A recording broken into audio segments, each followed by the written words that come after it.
Hipertrofia y rendimiento, siempre una pregunta que nos estamos haciendo nosotros como entrenadores y que muchas veces nuestros deportistas también nos están constantemente preguntando.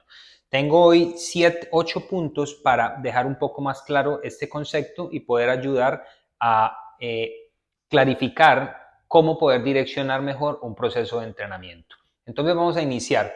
El primer punto, ¿cuándo y con quién?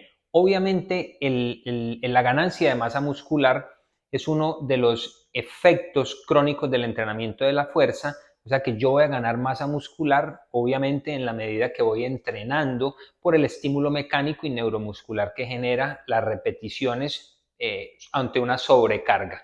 Cuando hablamos de cuándo y con quién, siempre va a ser importante cuándo, en qué momento de la vida de un deportista. Sabemos que hay momentos sensibles entre hombres y mujeres alrededor de los 14 o 12 años donde hormonalmente hay una mejor predisposición genética para empezar a ganar masa muscular. Lo que quiere decir que cuando, desde el punto de vista cronológico, nosotros deberíamos empezar entrenamientos de fuerza con objetivo de ganancia de masa muscular a partir de los 14, 15 años con nuestros deportistas, 13 años con algunos deportistas, para asegurar la ganancia de masa muscular óptima para el futuro.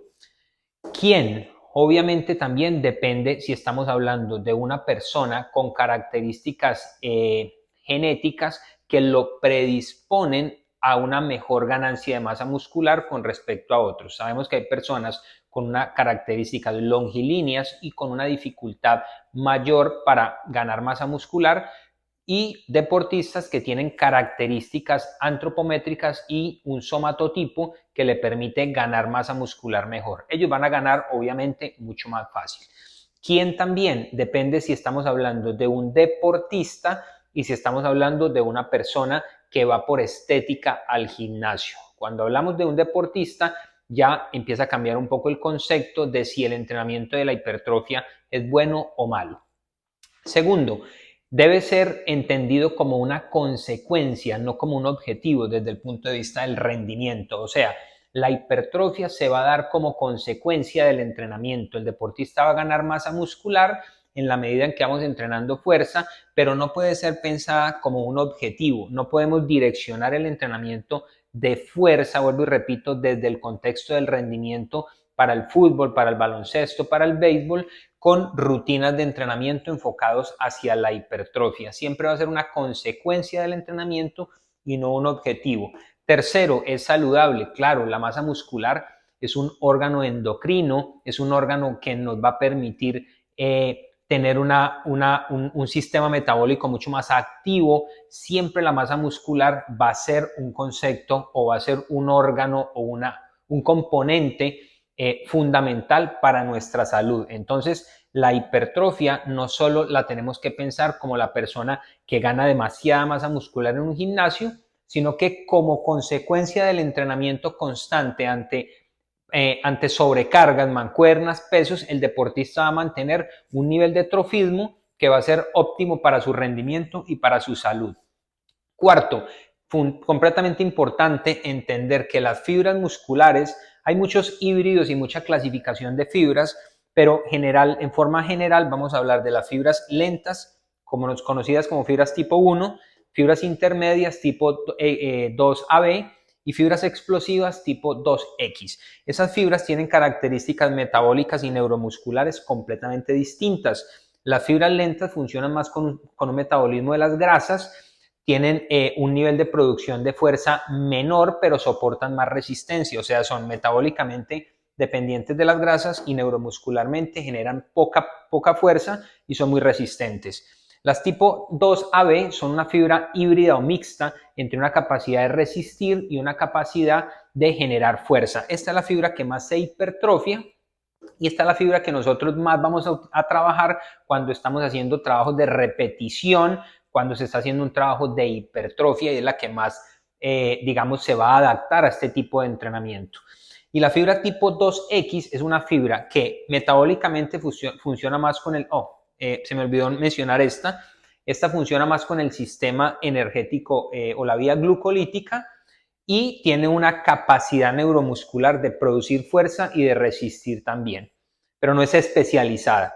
La fibra tipo 2X o la fibra explosiva tiene metabólicamente o predomina el sistema de los fosfágenos o la fosfocreatina y va a permitir generar tensiones muy fuertes pero de muy corta duración, como el sprint, como el salto, como los frenos, los cambios de dirección. Y eso nos lleva al quinto punto, que es la interconversión o la adaptación de las fibras.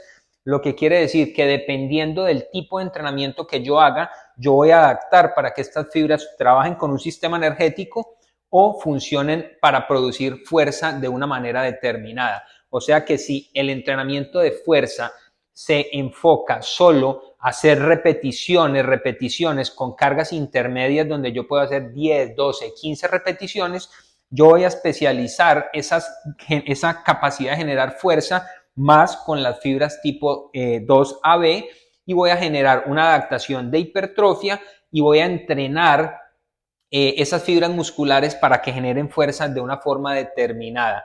Pero eso indiscutiblemente, vamos al punto 6, va a afectar el rendimiento deportivo. ¿Por qué? Porque afecta el proceso de coordinación.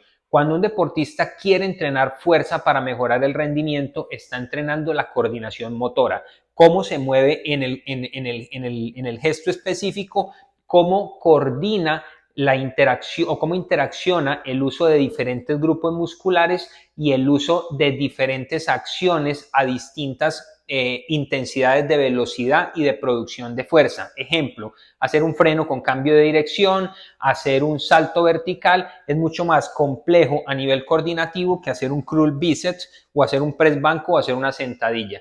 Por ese proceso, el aprendizaje motor y la coordinación se van a ver afectados cuando nosotros direccionamos el entrenamiento solo hacia la hipertrofia y no pensamos en aspectos coordinativos o de aprendizaje motor.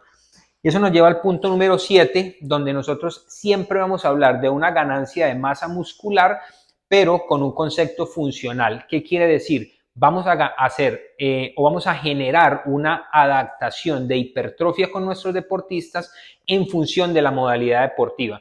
Cada uno de los deportes que ustedes practican o que ustedes dirigen tienen unas características especiales que nos van a llevar a que haya funcionalidad en la ganancia de la masa muscular. Ejemplo, rugby, yo tengo que tener ciertos aspectos anatómicos que me protejan, como es el caso de los hombros, como es el caso del fémur, donde por el contacto que hay constante en la práctica deportiva, la masa muscular me va a servir también para proteger mis estructuras óseas. Lo mismo el caso del fútbol, lo mismo el caso del baloncesto, pero nosotros vemos que si hay un deportista, por ejemplo, en baloncesto o en fútbol, con un nivel de masa muscular muy alto, eso ya pasa de la funcionalidad, o sea, que le sirva al deportista y empieza a afectar el rendimiento. ¿Por qué afecta el rendimiento? Y aquí nos vamos al punto número 8 y el último punto, que es, recordemos que la fuerza es el producto de la masa por la aceleración desde el punto de vista físico.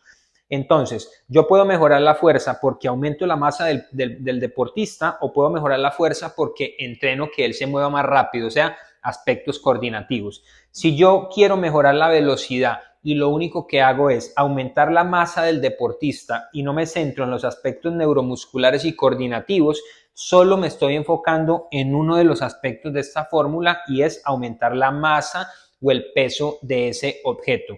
Lo que quiere decir que el deportista le va a costar mucho más moverse porque tiene que soportar más carga, pero coordinativamente ha empeorado o no ha entrenado. Y eso va a afectar el rendimiento deportivo al final porque le va a costar moverse más y como no tiene coordinación, va a ser mucho más complejo también poder hacer acciones de alta intensidad que lo pueden también llevar a sufrir algún tipo de lesiones musculares. Entonces, en conclusión, la masa muscular siempre es saludable para cualquier deportista, para cualquier persona. El entrenamiento de la hipertrofia debería ser pensado como una consecuencia y no como un objetivo del entrenamiento y siempre vamos a pensar de quién y de cuándo.